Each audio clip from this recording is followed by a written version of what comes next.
आज आप पढ़ेंगे गॉस के नियम के अनुप्रयोग एप्लीकेशंस ऑफ गॉसेस थ्योरम। तो इनके जो अनुप्रयोग हैं गॉस की प्रमेय के वो बहुत ज़्यादा क्या हैं, इंपॉर्टेंट है। तो इससे पहले आपने गॉस की प्रमेय पढ़ी है और गॉस की प्रमेय से पहले आपने क्या पढ़ा है, वैद्युत फ्लक्स।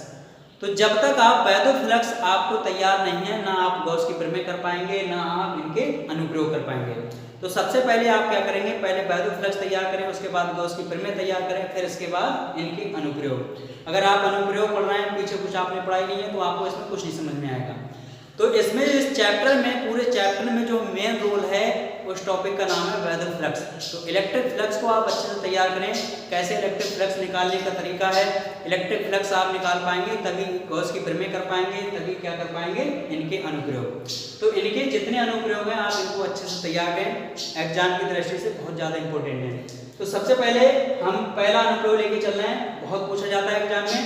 अनंत लंबाई के एक समान आवेशित तार के कारण वैद्युत क्षेत्र की तीव्रता, मतलब intensity of electric field due to a uniformly charge wire of infinite length. तो देखिए, अनंत लंबाई के आवेशित तार के कारण क्या निकालें, वैद्युत क्षेत्र की तीव्रता। अनंत का मतलब समझ रहे हैं, अनंत का मतलब आपकी बहुत बड़ी दुनिया। तो हमारे पास एक लंबा तार है, इस लंबे तार का नाम लिख रहे हैं, इसका नाम लिख रहे हैं वाई और इसका नाम लिख रहे हैं वाई डैश। ठीक है, तो अनंत लंबाई का एक तार है जिसका नाम है वाई वाई डैश। तो वाई वाई डैश हमारा क्या है, एक अनंत लंबाई का क्या है, तार है। तो आपको इसमें पॉजिटिव चार्ज दिखाई दे रहा है, इसको धन आवेश से हमने क्या कर दिया है, आवेशित कर दिया है। धन आवेश से क्या कर दिया है, इसको आवेशित कर दिया है। और इस आवेश का जो आपका रेखीय आवेश घनत्व है वो आपका कितना है, लैम्डा। लैम्डा बराबर होता है आपका Q अपॉन L। मतलब L लंबाई में जितना आवेश होगा वो हमारा कहलाता है रेखीय आवेश घनत्व। या कह सकते हैं L बराबर 1 ले लें तो लैम्डा बराबर आपको कितना मिलेगा, Q। तो कह सकते हैं कि एकांक लंबाई में जितना आवेश इस तार में है वही हमारा क्या कहलाता है, रेखीय आवेश घनत्व। इतनी चीज समझ में आई। सबसे पहले देखिए, अनंत लंबाई का एक तार है जिसका नाम है वाई वाई डैश, और वाई वाई डैश अनंत लंबाई के तार को धन आवेश से हमने क्या कर दिया है, आवेशित कर दिया है। और आवेश का जो रेखीय घनत्व है वो आपका कितना है, लैम्डा। कह सकते हैं कि एकांक लंबाई में जितना आवेश, मतलब एकांक लंबाई में जितना आवेश उपस्थित है वो हमारा क्या कहलाता है, रेखीय आवेश घनत्व, इसको कहते हैं लैम्डा। ठीक है, इतनी चीज समझ में आई। अब देखते हैं फिर आपको थ्योरी में लिखना क्या है। सबसे पहले देखिए, अनंत का मतलब आपको क्या है, बहुत बड़ी दूरियों के लिए बात करते हैं। तो सबसे पहले देखिए, हमारे पास अनंत लंबाई का एक मतलब लंबा तार है वाई वाई डैश। ठीक है, इसको हमने धन आवेश से क्या कर दिया, एक समान रूप से आवेशित कर दिया है। और इसका जो रेखीय घनत्व है आवेश का वो कितना है, लैम्डा है। अब जो तार आपको दिखाई दे रहा है, इस तार से स्मॉल r दूरी पर एक बिंदु क्या है, कैपिटल P, जहां पर आपको क्या निकालनी है, वैद्युत क्षेत्र की तीव्रता। अब बिंदु P पर वैद्युत क्षेत्र की तीव्रता निकालने के लिए क्या करेंगे, P से गुजरने वाला एक क्या खींचते हैं, लंबवृत्तीय बेलन खींचते हैं। तो लंबवृत्तीय बेलन और इस बेलन को हम क्या कहते हैं, गॉसियन पृष्ठ। गॉसियन पृष्ठ, तो जो बंद पृष्ठ हमारा होता है उसको हम क्या कह सकते हैं, गॉसियन पृष्ठ। ठीक है, इतना ध्यान रखेंगे, जो बंद पृष्ठ होगा उसको हम क्या बोल सकते हैं, गॉसियन पृष्ठ। तो कह सकते हैं कि P से गुजरने वाला एक लंबवृत्तीय क्या खींचते हैं, बेलन खींचते हैं। ठीक है, लंबाई कितनी है इसकी, स्मॉल l। अब आपको पता है जैसे लंबवृत्तीय बेलन खींचेंगे तो आपके यहाँ पे दो पृष्ठ बनेंगे और दोनों पृष्ठ, एक तो हमारा इस बेलन का क्या बनेगा, वक्र पृष्ठ, ये कहलाता है वक्र पृष्ठ, और ये हमारा क्या कहलाता है, वृत्तीय पृष्ठ। तो वृत्तीय। अब दूसरी चीज ये भी आती है कि जो हम वैद्युत क्षेत्र हम काटते हैं, जैसे हमने ये काटा DA। ठीक है, अगर इसको हम सदिश रूप में लिखेंगे तो हम क्या लिखेंगे, इस पृष्ठ के लंबवत, इस पृष्ठ के लंबवत डायरेक्शन हमको लेनी है। जैसे हमने ये वाला पृष्ठ कहा था, लंबवत कैसे बनेगा, लंबवत ये तो बनेगा। ठीक है, 90 तो आपको जो पृष्ठ आप काटेंगे तो उसके लंबवत उसकी डायरेक्शन क्या होनी चाहिए, बाहर की तरफ। देखिए, लिखना है आपको क्या इसमें थ्योरी में। सबसे पहले लिखेंगे, माना Y Y dash, Y Y dash आपका क्या है, एक अनंत लंबाई का तार है। तार ही तो है, अनंत लंबाई का एक तार है। इस तार को हमने क्या कर दिया, धन आवेश से, धन आवेश आपको दिखाई दे रहे हैं, धन आवेश से हमने क्या कर दिया, एक समान रूप से आवेशित कर दिया है। अब तार से स्मॉल r दूरी पर एक बिंदु क्या है, कैपिटल P, जहां पर आपको क्या निकालना है, वैद्युत क्षेत्र की तीव्रता। अब बिंदु P पर वैद्युत क्षेत्र की तीव्रता निकालने के लिए हम क्या करेंगे, इस P से गुजरने वाला एक क्या खींचते हैं, L लंबाई का लंब वृत्तीय बेलन। तो हमने L लंबाई का एक लंब वृत्तीय बेलन खींचा है। इसको गॉसियन पृष्ठ क्यों कहते हैं, क्योंकि जो पृष्ठ चारों ओर से बंद होता है, बंद पृष्ठ को हम क्या कह सकते हैं, गॉसियन पृष्ठ। ठीक है।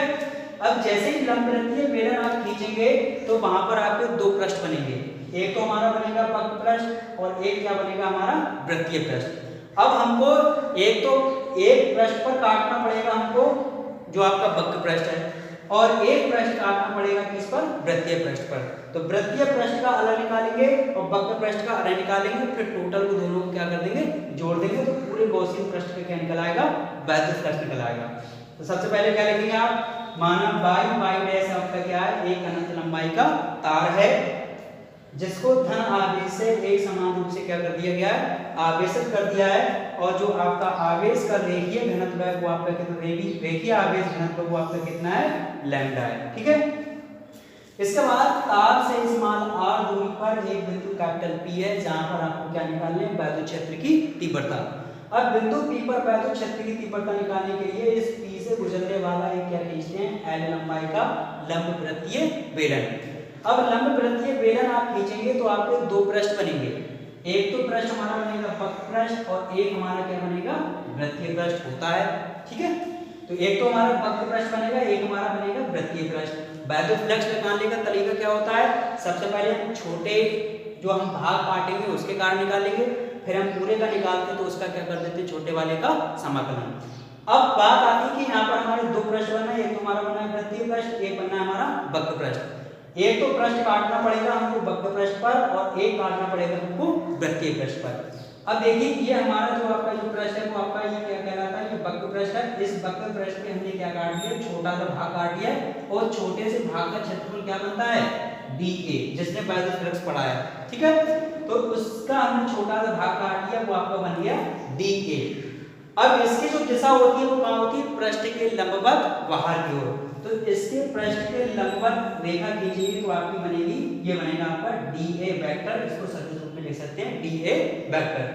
अब वैद्युत क्षेत्र की तीव्रता आपको पता है, आवेश हमने इसको कैसा किया, प्लस का, वैद्युत क्षेत्र की तीव्रता होती है प्लस की, तो इसकी डायरेक्शन कहाँ होगी, वो होगी बाहर की ओर। तो इसकी डायरेक्शन और इसकी डायरेक्शन कैसी है, सेम, तो एंगल का मान यहाँ पर कितना है, 0 है। ठीक, ये समझ में आ गई। अब इसके बाद हम वृत्तीय पृष्ठ पर काटेंगे, हमारा वृत्ताकार है। ठीक है। वृत्तीय पृष्ठ पर काटेंगे, इसका जो क्षेत्रफल बनेगा वो आपको कितना बनेगा, DA। ठीक है। अब इसकी डायरेक्शन हम लंबवत लिखेंगे बाहर की ओर, तो इसकी लंबवत यही तो बनेगी DA वेक्टर। वैद्युत क्षेत्र की तो दिशा चेंज नहीं हुई, वो तो आपकी वही रहेगी, तो तार के कारण बनेगी। ठीक है। चेंज दिशा किसकी हो जाएगी, वो हो जाएगी आपके DA वेक्टर, जैसा पृष्ठ होगा वैसी उसकी क्या बनेगी, डायरेक्शन बनेगी। इतनी चीज समझ में आई। फिर से देखिए, माना अनंत लंबाई का y डैश एक क्या है, तार है। इस तार को धन आवेश से हमने एक समान रूप से क्या कर दिया है, आवेशित कर दिया है, और जो आवेश का रेखीय आवेश घनत्व वो आपका कितना है, लैम्डा। मतलब उसकी एकांक लंबाई में जितना आवेश होगा वही हमारा क्या कहलाएगा, रेखीय आवेश घनत्व। ठीक। इसके बाद तार से इस मान r दूरी पर एक बिंदु कैपिटल P है, जहां पर आपको क्या निकालनी है, वैद्युत क्षेत्र की तीव्रता। अब बिंदु P पर वैद्युत क्षेत्र की तीव्रता निकालने के लिए हम क्या करेंगे, इस P से गुजरने वाला एक क्या खींचेंगे, लंब वृत्तीय बेलन खींचेंगे, जिसकी लंबाई कितनी है, स्मॉल l। ठीक। अब जैसे हम बेलन खींचेंगे तो उसके दो पृष्ठ बनेंगे, एक तो हमारा बनेगा वक्र पृष्ठ, एक क्या बनेगा हमारा वृत्तीय पृष्ठ। तो एक तो पृष्ठ हमको काटना पड़ेगा वक्र पृष्ठ को, और एक हमको काटना पड़ेगा वृत्तीय पृष्ठ पर। तो वक्र पृष्ठ में जैसे काटेंगे तो उसका हमने मान लिया क्षेत्रफल कितना है, DA, सूक्ष्म भाग क्षेत्रफल अवयव। ठीक। अब इसको हमको सदिश रूप में निकालना है। सदिश रूप में कैसे लिखेंगे, तो इसको सदिश रूप में लिखेंगे कि जो पृष्ठ है वो उस पृष्ठ के बाहर क्या होगी, इसकी लंबवत डायरेक्शन बनेगी। तो ये हो जाएगा आपका स्टार से, वो हो गई आपकी DA वेक्टर। वैद्युत क्षेत्र की दिशा क्या बनेगी, तार को हमने धनावेश दिया है, वैद्युत क्षेत्र की तीव्रता प्लस की होती है, तो प्लस के कारण ये क्या करेंगे, रिपल्सिव, तो इसके कारण वैद्युत क्षेत्र की तीव्रता कितनी हो जाएगी, E वेक्टर। E वेक्टर और DA वेक्टर दोनों एक ही दिशा में, तो उनके बीच में जो कोण होगा वो कितना होगा, 0 डिग्री होगा। ठीक। इसके बाद एक हमारा बनना है वृत्तीय पृष्ठ। अब वृत्तीय पृष्ठ पर भी हमको काटना पड़ेगा, तो एक वृत्तीय पृष्ठ पर हमने क्या काट दिया, एक छोटा सा भाग काट दिया, तो छोटे से भाग का क्षेत्रफल कितना बना, DA। अब इसको भी हम किस में लिखेंगे, डायरेक्शन के रूप में। तो इसकी भी डायरेक्शन कहाँ की ओर बनेगी, लंबवत बाहर की ओर। तो इसी प्रकार से बनेगी, तो ये हो जाएगा DA वेक्टर। तो M बिंदु पर हो जाएगा DA वेक्टर, बाह्य क्षेत्र की दिशा भूल जाएंगे, ठीक है। यहाँ पर भी धनावेश, यहाँ पर भी धनावेश, कहाँ की ओर होगी, बाहर की ओर, ठीक। तो यहाँ पर जो एंगल का मान होगा वो आपका कितना होगा, 90 डिग्री। गॉसियन पृष्ठ क्यों कहते हैं, क्योंकि जो पृष्ठ होता है चारों ओर से बंद होता है, इसीलिए इसको क्या कहते हैं, गॉसियन पृष्ठ कहते हैं। तो इतने तो आपको लिखना है थ्योरी में। अब देखिए आपको करना क्या है इसके बाद, अब आपको निकालना है वैल्यू फ्लक्स। अब वैल्यू फ्लक्स निकालने के लिए वैल्यू फ्लक्स की आपको परिभाषा आपको पता होना चाहिए। वैल्यू फ्लक्स हम कैसे निकालेंगे, पहले तो हम सूक्ष्म भाग के कारण निकालेंगे यहाँ पर, फिर सूक्ष्म भाग के कारण निकालेंगे यहाँ पर, फिर पूरे सभी बिंदुओं पे निकालेंगे वक्र पृष्ठ के। तो हम क्या कर देंगे, उसका समाकलन कर देंगे, वो यहाँ पे पृष्ठ आ जाएगा, वो वैल्यू फ्लक्स आ जाएगा, ठीक। यहाँ पर निकालेंगे तो सभी बिंदुओं पर निकालेंगे, समाकलन करके यहाँ पर जो भी आपका वैल्यू फ्लक्स आएगा। फिर हम पूरे गॉसियन पृष्ठ का निकालेंगे, तब हम क्या कर देंगे, दोनों को जोड़ देंगे, तो वही हमारा क्या बन जाएगा, वैल्यू फ्लक्स बन जाएगा। इसके कारण, अनंत लंबाई के कारण, ठीक है। तो सबसे पहले हम बात कर लेते हैं बिंदु M पर, ठीक है। तो पहले वक्र पृष्ठ के बिंदु की बात कर लो, M से लिखेंगे वक्र पृष्ठ पर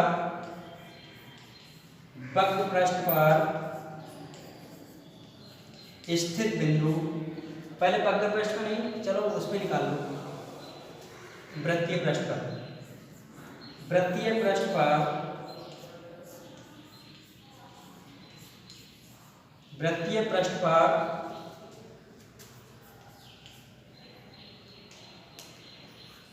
स्थित बिंदु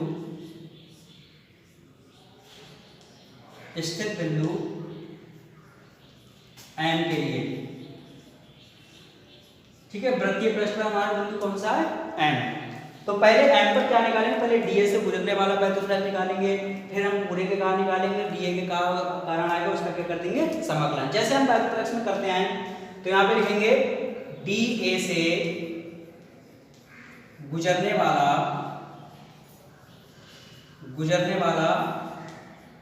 वैद्युत फ्लक्स, ठीक है। फार्मूला हमारा क्या होता है, d फाई, ठीक है। बिंदु तो हमारा कितना है, m है, तो d फाई m लिख रहे हैं यहाँ पर, ठीक है। तो d फाई m बराबर कितना होता है, E vector dot DA vector, ठीक है। इसके बाद आपको ये भी पता है कि A डॉट B बराबर हमारा क्या होता है, AB cos थीटा। तो क्या बन जाएगा, EBA cos थीटा, ठीक है। ये हो गया आपका d फाई m। अब ये भी आपको पता है कि जो आपका वृत्तीय पृष्ठ पर बिंदु M है, तो E वेक्टर और DA वेक्टर के बीच का कोण कितना है, 90 है, कितना है, 90। तो ये हो जाएगा आपका EBA, ये हो जाएगा cos 90। अब ये भी आपको पता है कि cos 90 का मान कितना होता है, 0 होता है। तो ये हो जाएगा आपका EDA और ये हो जाएगा आपका 0, क्या बन जाएगा, 0, ठीक है, d फाई m, ठीक। अब क्या करेंगे, अब ये तो DA के कारण निकाला है, हम निकालना है, फिर हम निकालेंगे सभी बिंदुओं के लिए। हम लिखेंगे सभी बिंदुओं के लिए। तो ये तो एक के कारण निकाला है, तो ये तो हमारा एक बिंदु के कारण आया है। एक बिंदु का मतलब है यहाँ पर हमने काटा है, इसी प्रकार से हम यहाँ पर भी काट सकते हैं, यहाँ पर भी काट सकते हैं, यहाँ पर भी। तो वृत्तीय पृष्ठ पर जितने भाग काटेंगे पूरे के कारण निकालेंगे, पूरे वृत्तीय पृष्ठ का, तब उसको छोटे वाले का क्या कर देंगे, समाकलन कर देंगे। क्या बन जाएगा आपका, फाई m बराबर हो जाएगा आपका समाकलन d फाई m, ठीक है। अब आपको पता है d फाई m कितना है, 0, तो ये ऑलरेडी कितना बन जाएगा, 0 बन जाएगा। तो ये तो हमारा किसके कारण आ गया, ये हमारा आ गया वृत्तीय पृष्ठ पर स्थित बिंदु के लिए। अब हमको किस में निकालना है, वक्र पृष्ठ पर। अब वक्र पृष्ठ की बात कर लो, यहाँ पे लिखेंगे वक्र पृष्ठ पर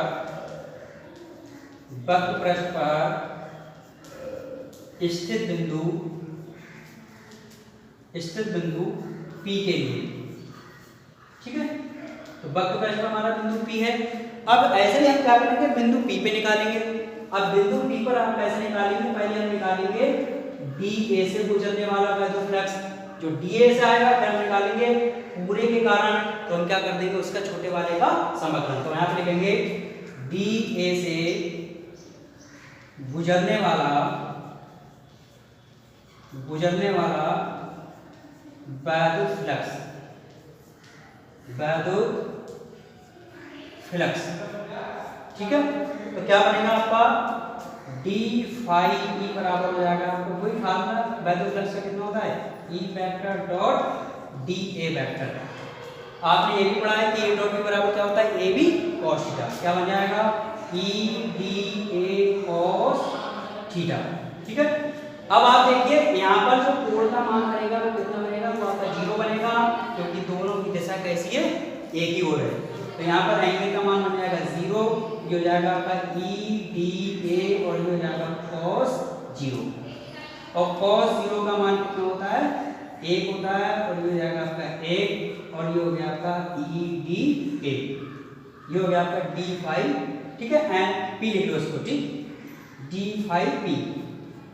अब क्या करेंगे, अब पृष्ठ पर आप यहाँ पर भी काट सकते हैं, ऐसा यहाँ पर भी काट सकते हैं, यहाँ पर भी काट सकते हैं, यहाँ पर भी काट सकते हैं, यहाँ पर भी काट सकते हैं, यहाँ पर भी काट सकते हैं, ठीक। सबका कैसा आएगा सेम आएगा। पूरे का निकालेंगे तो हम क्या कर देंगे उसका समाकलन कर देंगे। तो यहाँ पर लिखेंगे सभी बिंदुओं के लिए, वक्र पृष्ठ पर स्थित सभी बिंदुओं के लिए। तो सभी बिंदुओं के लिए निकालेंगे, क्या करेंगे हम इसका कर देंगे भाई समाकलन। समाकलन कर दो, क्या बनेगा इसका समाकलन, ये हो जाएगा आपका फाई ई बराबर हो जाएगा फाई पी, सॉरी, तो फाई पी बराबर हो जाएगा आपका सरफेस इंटीग्रल और ये हो जाएगा आपका डी फाई पी। तो यहाँ पे डी फाई पी का मान लगा दो, कितना हमारे पास ई डी ए, ठीक है। इसका स्क्रीनशॉट ले लें यहीं पे। इसके बाद देखिए ये तो हमारा इतना आ गया, इतना तो आपको ध्यान रखना है कि आपका कितना आया था फाई एम बराबर आ गया था 0। बाद में हम इनको जोड़ेंगे तो हम 0 रख देंगे, तो यहाँ पर तो कोई दिक्कत है नहीं यहाँ तक। इसके बाद देखिए नेक्स्ट यहाँ से मिटा देते हैं इसको।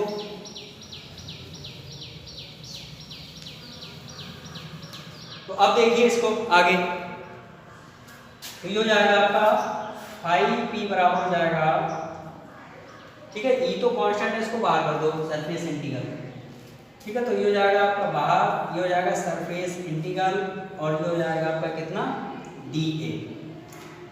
इसका मान आपको पता है कितना होता है, वैद्युत फ्लक्स में आपने पढ़ा है कितना होता है आपका ए, ठीक है। ये हो जाएगा आपका फाई पी बराबर हो जाएगा आपका ई इंटू ए, ठीक। अब देखिए नेक्स्ट आप बढ़ते हैं, किस बिंदु पर हम निकालना है वक्र पृष्ठ पर। किस पे निकालना है वक्र पृष्ठ पर। अब आपको ये भी पता है कि बेलन के वक्र पृष्ठ का क्षेत्रफल कितना होता है 2 पाई आर एच, ये तो पढ़ा है। ए का मतलब होता है ये क्षेत्रफल। अब क्षेत्रफल किसका लगेगा, निकाल किसका रहा है वक्र पृष्ठ पर, और वक्र पृष्ठ पर जो आपका क्षेत्रफल होता है वो आपका कितना होता है 2 पाई आर एच, ठीक है। तो यहाँ पर बन जाएगा आपका ए बराबर हो जाएगा 2 पाई आर। अब h की जगह पे तो h तो हमारे पास है नहीं, h की जगह पे क्या काम करेगा l, ठीक है। तो इस बेलन की जो ऊंचाई है लंबाई वो आपकी कितनी है l, तो h की जगह पे क्या काम करेगा l काम करेगा, ये हो जाएगा 2 पाई आर l। ये क्या बन गया बेलन का वक्र पृष्ठ। यहाँ पे लिखेंगे बेलन के वक्र पृष्ठ का क्षेत्रफल, बेलन के वक्र पृष्ठ का क्षेत्रफल, ठीक है, बेलन के वक्र पृष्ठ का क्षेत्रफल। अब इस ए का मान रखो, यहाँ पर कितना हो जाएगा 2 पाई आर एल। तो फाई पी बराबर हो जाएगा आपका E into 2 pi R L, ठीक है। यहाँ पर समझ में आ गया। इसका मान कितना होता है ए, और ए का मतलब आपका है क्षेत्रफल। क्षेत्रफल किसका लगेगा, किस बिंदु पर हम निकाल रहे हैं बेलन के वक्र पृष्ठ पर, और बेलन के वक्र पृष्ठ का क्षेत्रफल कितना होता है 2 पाई आर एच। अब h तो है नहीं, h की जगह पे कितनी काम कर रही है हमारी लंबाई काम कर रही है, तो जाएगा h की जगह पे l, क्या बन जाएगा 2 पाई आर एल। ये क्या होता है बेलन के वक्र पृष्ठ का क्षेत्रफल। तो a की जगह पे हो जाएगा आपका 2 पाई आर एल। इसके बाद नेक्स्ट एरिया आप क्या करेंगे, हम पूरे गॉसियन पृष्ठ का निकालेंगे, पूरे गॉसियन पृष्ठ निकालेंगे। बिंदु m का जो हमने निकाला था, बिंदु p का निकाला, वो सभी का क्या कर देंगे जोड़ देंगे इनको। जोड़ दीजिए, यहाँ पे लिखेंगे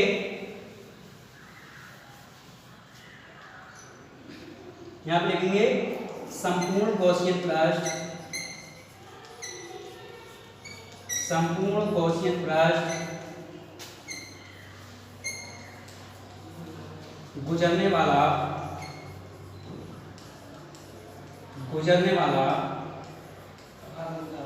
वैद्युत फ्लक्स। तो हम क्या करेंगे, फाई ई जो निकल के आएगा वो आपका वक्र पृष्ठ पे आया निकल के, और एक वृत्तीय पृष्ठ पे आया, सभी को क्या कर देंगे, जोड़ देंगे। कौन कौन सा आया, एक तो हमारा फाई एम आया था, और क्या आया था हमारा फाई पी। ठीक, इसके बाद फाई ई बराबर हमारा कितना हो जाएगा, फाई एम कितने निकाला तुमने, फाई एम आया था 0, नोट करना नीचे देख। इसके बाद फाई पी का मान हमारे पास कितना आया है, E into 2 pi R N, 2 pi R N. ठीक, तो कितना रह जाएगा आपका, फाई ई बराबर हो जाएगा आपका E into 2 pi R N. ठीक, तो क्वेश्चन नंबर आपकी कितनी हो गई, 5। अनुप्रयोग कैसे पढ़ना है, गॉस के, तो गॉस का यहाँ पे नियम लगाइए। गॉस का नियम हमारा क्या होता है, यहाँ पे लिखेंगे we know that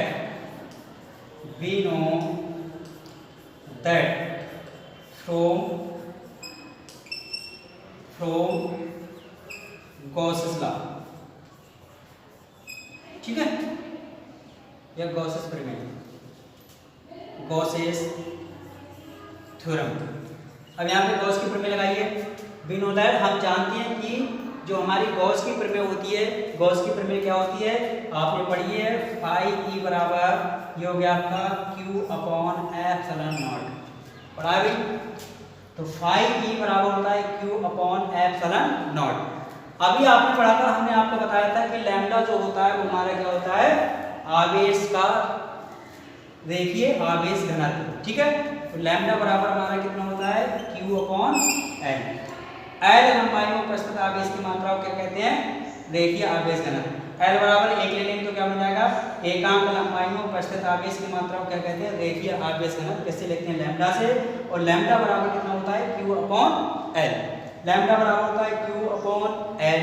अब इस क्यू का मान हम यहाँ से निकालेंगे, त्रिज्यीय गुणा करो, क्या बनेगा, क्यू बराबर हमारा हो जाएगा लैम्डा एल। ठीक है, अब क्यू बराबर लैम्डा है, आप इसमें पुट कर दीजिए, क्या बनेगा आपका, फाई ई बराबर हो जाएगा आपका लैम्डा एल, और ये हो जाएगा आपका एप्सिलॉन नॉट। ठीक, तो क्वेश्चन नंबर हो गई आपकी सेकंड। ठीक है, फाई ई बराबर होता है क्यू अपॉन एप्सिलॉन नॉट, आवेश का रेखीय घनत्व हमने आपको पढ़ाया था लैम्डा। लैम्डा बराबर क्या होता है, क्यू अपॉन एल। त्रिज्यीय मल्टीप्लाई करेंगे, क्यू बराबर कितना मिल जाएगा, लैम्डा एल।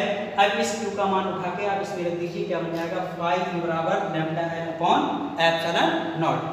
अब समीकरण 1 व 2 से आप कर दीजिए इसकी तुलना कीजिए, क्या मिलेगा आपको,